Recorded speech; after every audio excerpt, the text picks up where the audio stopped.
La déception. Vous êtes déçu des femmes, vous êtes déçu des hommes, des gens en général, de votre entourage, de la vie.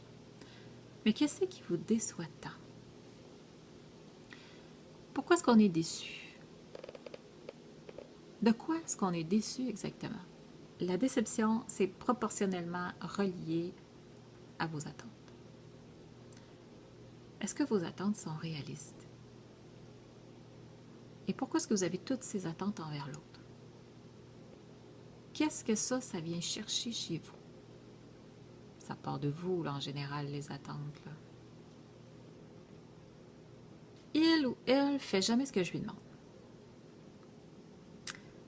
On est tellement concentré sur l'autre, sur la vie de l'autre, sur les besoins de l'autre, qu'on en oublie de vivre et de s'occuper de nos propres besoins. Ah, si m'aimait, il devrait le savoir, il devrait faire ci, il devrait faire ça. Mais pourquoi est-ce qu'il devrait? Moi, j'ai beaucoup de difficultés avec le verbe devoir et le verbe falloir. Qu'importe son temps de verbe, au présent, au passé, au futur, à l'impératif, qu'importe. Ça veut dire, ça suppose une obligation. Puis pourquoi est-ce qu'il faudrait qu'il y ait une obligation? Qui est-ce qui a décidé qu'il fallait que ma vie m'appartient? C'est à moi de décider, pas de m'obliger. Si nos gestes sont dictés par des obligations, on ne sera pas plus satisfait. Si j'oblige quelqu'un à faire quelque chose, on va être content? Ben non, il va m'avoir obéi. Ah, je suis le Dieu suprême. Il n'y a aucune satisfaction là-dedans. Le fait est que l'autre fait sa vie et ses choix. C'est à vous de voir par la suite si ça vous convient ou non, si vous l'acceptez ou non. C'est parfois dangereux d'accepter. Ça signifie souvent acheter la paix.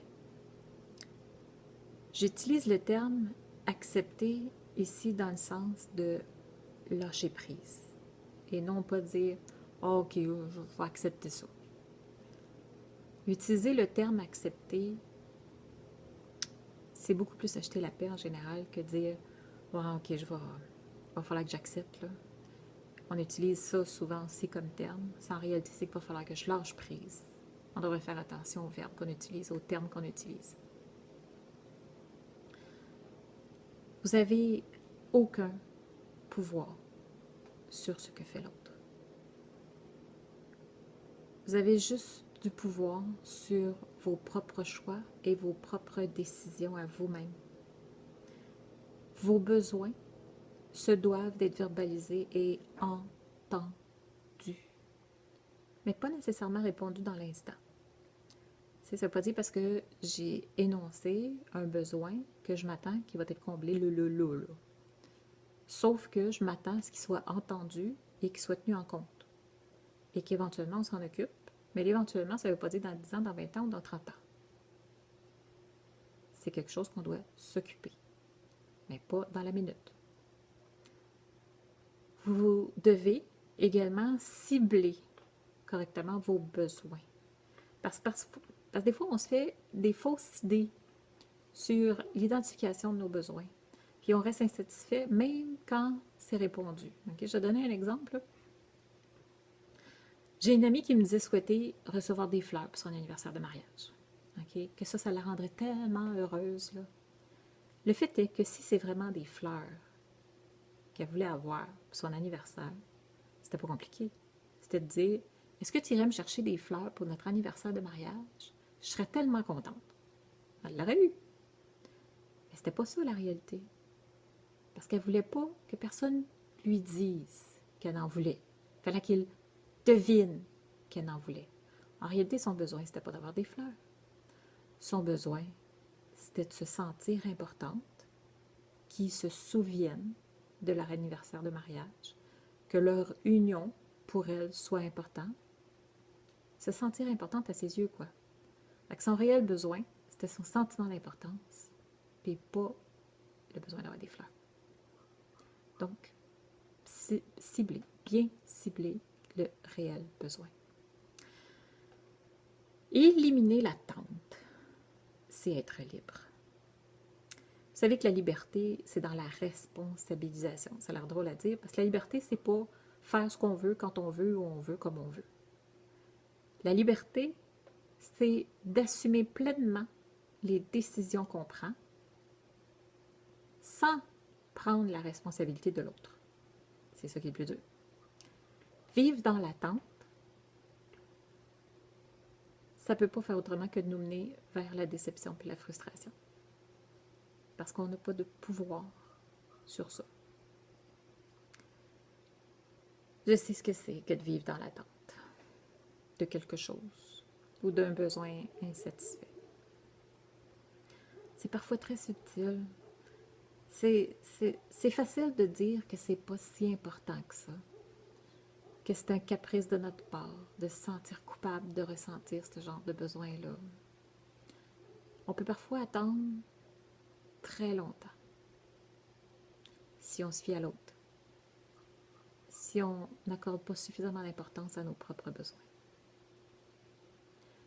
Puis un jour ou l'autre, d'une façon ou d'une autre, le corps ou la vie va se charger de vous faire prendre conscience, de vous occuper davantage de vous et de votre besoin.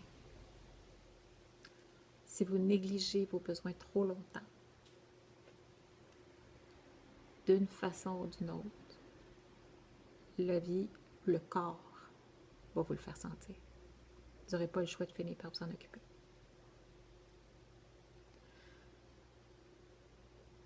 Je vais vous donner un exemple simple, que personnellement, j'ai réalisé très jeune que la télévision avait un effet néfaste chez moi. Okay? J'avais 15 ans, puis à l'époque, je faisais le carême, donc 40 jours de jeûne. Mais vu qu'on ne mangeait pas gros chez nous, se priver de nourriture, c'était pas génial. Là.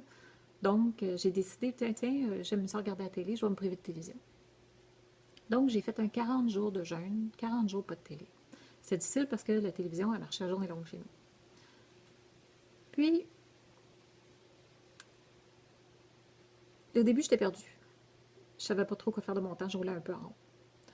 Ensuite, après quelques jours, les idées me sont venues. Je commençais à bouger, je commençais à avoir des projets. La joie de vivre s'est installée de jour en jour. J'étais devenue fière de mes journées. Je faisais des meilleures journées. Puis après 40 jours, le moral était tellement là. Là, j'ai recommencé à regarder la télé. Mais rapidement, je me suis rendu compte du changement. Que le moral a recommencé à descendre, qu'il commençait à s'affecter, que j'avais moins de temps pour faire des choses, que j'avais moins envie de bouger, que j'étais comme hypnotisée par l'écran de télé. Puis, en plus, là, on finit par croire tout ce qui nous compte dans cette télé-là. Là. Tout le monde finit par penser pareil, puis à se mouler à certaines croyances que les auteurs ont. J'ai donc décidé, moi, de me priver carrément de télévision suite à ça. Puis ce fut une excellente idée. Donc, lorsque je me suis mariée, j'ai demandé à mon mari, moi, je ne veux pas de télévision dans la maison. Mais j'aimerais avoir un système de son avec des écouteurs partout dans la maison pour mettre la musique au bout quand je fais le ménage. J'adore la musique, j'adore danser, j'adore chanter. J'aime ça bouger. Je suis une fille qui est sensuelle. Donc, la musique, pour moi, c'est très important. Ça m'apporte une très grande joie de vivre. Mon besoin, il n'a pas été entendu.